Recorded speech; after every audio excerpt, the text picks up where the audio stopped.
what does this mean for our mindset as a country, as a professional, as a provider, as a family member? How do I shift that mindset to see these new results? Okay. And so as I go through our time together, if you're able, continue to bring yourself back to there is like, where do we need to shift our mindset? And I'm going to go back. So, I've worked in the public school setting for about 20 years, down a part-time capacity, doing teacher consultant support for individuals with IEPs, whatever that looks like based on their unique situations. And as I look back 15, 20, 18 years ago, whenever I started my career in that space, we had a system, we had a protocol, we had certain curricular standards, and that's what needed to happen.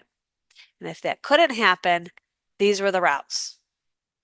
And now, as we've kind of hopefully evolved in what we're doing, we're really looking for opportunities to actually change our systems, our supports, our protocols, our processes, and our procedures to better accommodate students and families.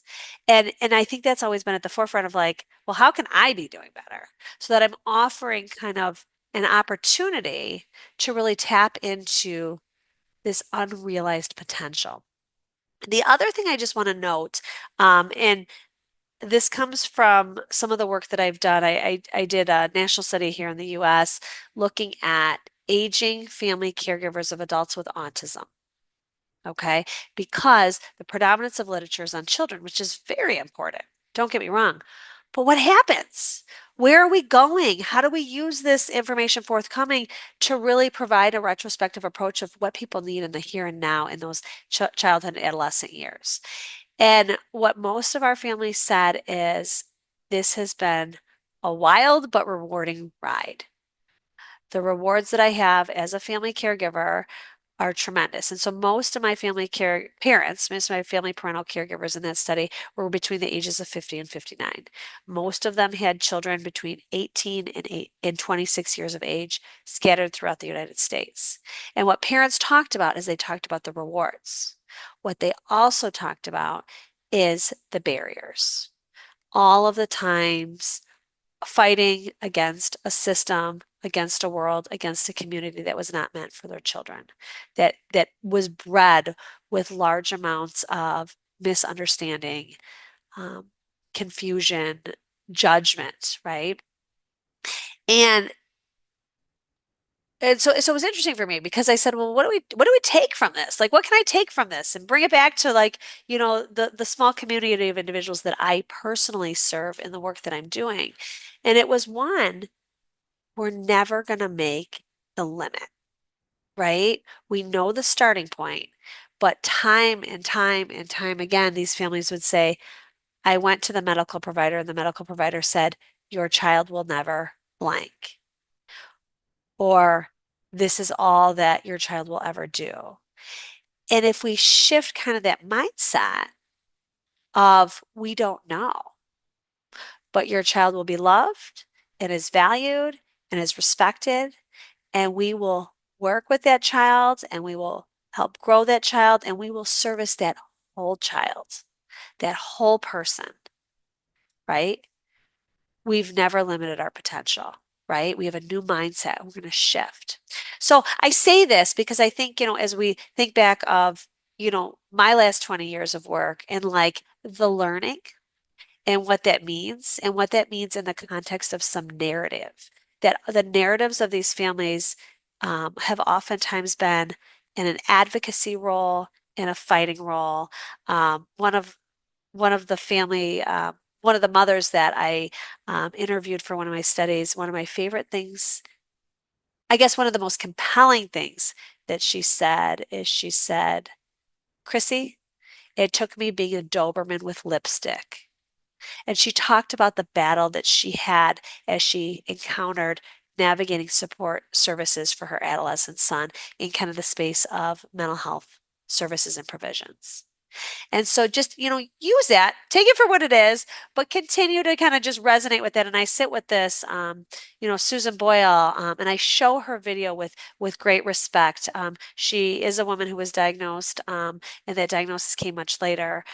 facing many challenges in her own life and was very misunderstood over and over and over again. Um, all right. This is, for me, my first experience with autism. This picture embodies it. I remember I was in college, I was taking a summer class.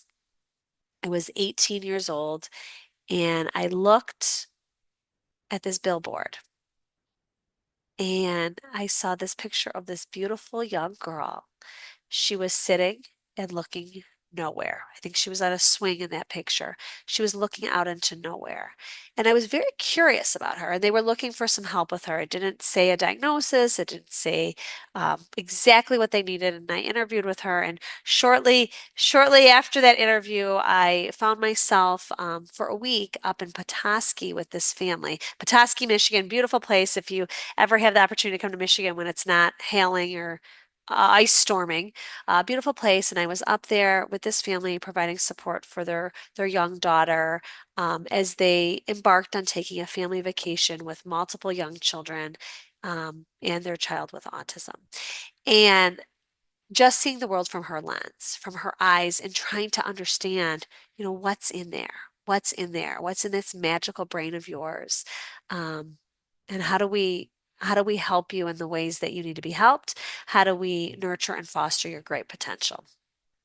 And these families, the families come oftentimes with a lot.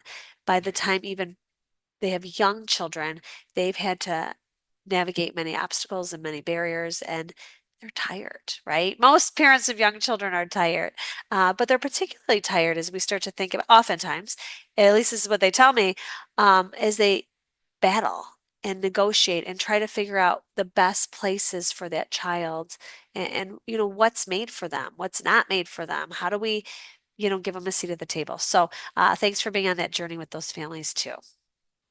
Alrighty, so we're going to be talking about characteristics, symptoms, and behaviors that are associated with autism spectrum disorders. When we look at our DSM, our Diagnostic Statistical Manual criterion, certainly the social communication piece is first and foremost, and really connected to some social interaction deficits. These can be ranging greatly. We have many people who are able to do what we call social camouflaging, where they're able to mask their autism symptoms to a level that people don't even really maybe perhaps recognize that they're a person on the spectrum. And this can be exhausting. So I don't know if any of you have worked with a person who socially masks. This is very common oftentimes in what we would consider higher functioning females with autism spectrum disorder, that they're able to just kind of blend in to a point. This might really be coupled with some other challenges for them that they're just so exhausted by the time they get home from school or work or whatever. But that social masking can occur. But for our purposes, just think about this as a social communication condition that's associated with social interaction deficits. Many people exhibit restricted, repetitive behaviors, interests, and activities. This is going to, again, fall on a great range, great continuum. One of the big takeaways, whether or not diagnosed or not, the symptoms must be present in those early developmental time periods. Okay. So we oftentimes, and I think I'm seeing it more now than ever, is that we have individuals who are being diagnosed in their 30s, in their 40s, in their 50s, or who are actually really almost self-diagnosing themselves and then going to a provider and getting that formal diagnosis.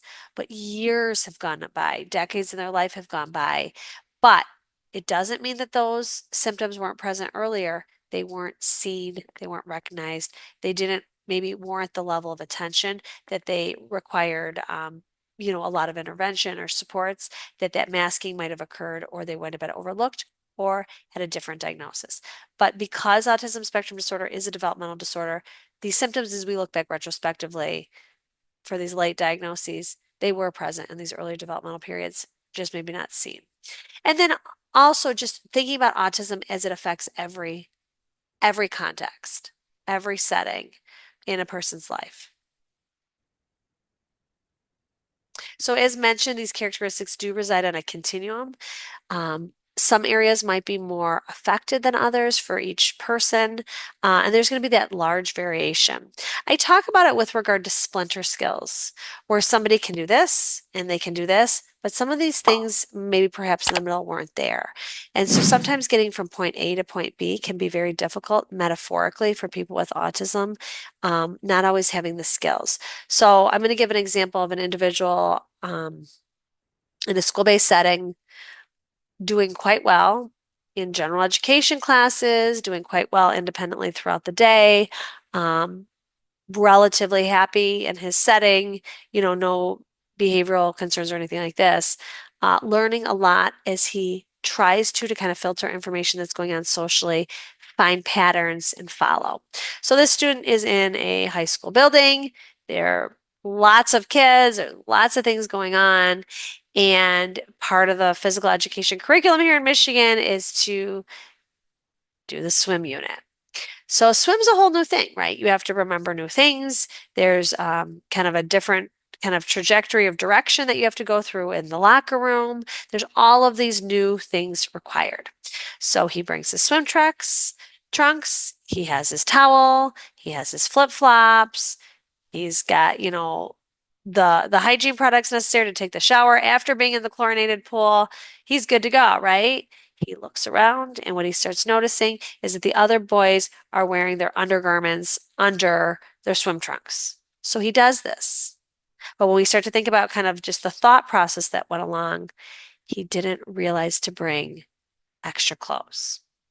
So he goes for the entire day with wet clothes because he had wet undergarments from swimming in the pool with them, right? Um, and we think about this, but not realizing like, hey, is there a place I can go to for help? Hey, can I make a phone call? Hey, tomorrow I should bring these, some extra clothes, whatever. So some of these skills, right? There's a lot these that individuals can do, but sometimes we start to see with any developmental disability that impacts kind of neurology of the brain, these different skills that are not always kind of being developed at a congruent level and being developed in sequence. The other thing just to think about is there are many people with autism spectrum disorder that are what we would consider 2E or twice exceptional, disability with high IQ. Okay. And oftentimes we are going to have great expectations, not totally understanding. We don't talk a lot about twice exceptional populations here in the United States. We don't have a lot of programming to support it. We don't have a lot of training for our staff members. But we have a lot of kids, a lot of students, a lot of adults who are twice exceptional and might experience things like autism or autism in conjunction with ADHD, but who are, off the charts in terms of IQ. Okay, and so there are other demands, and these demands can be really challenging.